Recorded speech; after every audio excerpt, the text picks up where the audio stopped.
Jacques Weber, qui sera à l'écran ce soir sur France 3 dans le téléfilm Meurtre en Haute-Savoie, a récemment publié un livre, paru aux éditions de l'Observatoire. Un ouvrage intitulé On ne dit jamais assez aux gens qu'on les aime, dans lequel celui qui s'est depuis marié à une certaine Christine était revenu sur son premier amour avec Annette, une femme mariée avec des enfants vivant à Marseille, alors que lui résidait à Paris. Il a été prêt à tout pour elle, notamment à parcourir des centaines de kilomètres à vélo pour la rejoindre. Un jour, il a préparé son cyclomoteur, un vélo Solex, et a pris la route pour une chevauchée historique qu'il n'est pas prêt d'oublier. John Wayne, célèbre acteur de western américain, note de la rédaction, je le jure, n'a jamais eu autant mal aux fesses. 15 jours durant, je sillonne les routes de France à l'allure d'un char à bœuf et en pédalant dans les côtes.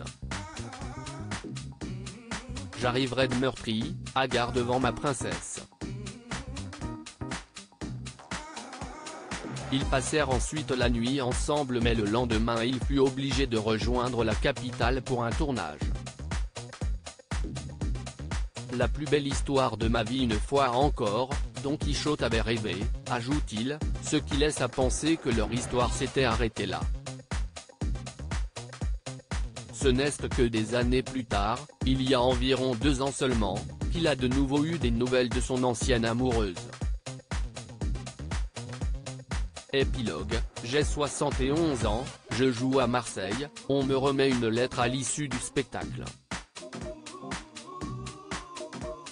Aucun nom, aucune adresse d'expéditeur, explique-t-il. Tu fus et restes la plus belle histoire de ma vie, lui avait alors écrit Annette. J'aurais tellement voulu prendre un café, un pastis, lui dire que j'avais remplacé mon Solex par un vélo électrique.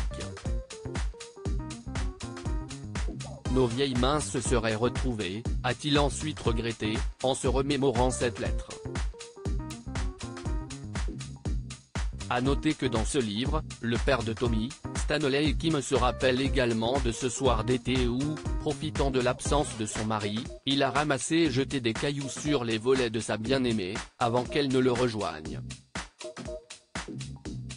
Un baiser se pose sur mes lèvres et s'envole, se souvient-il.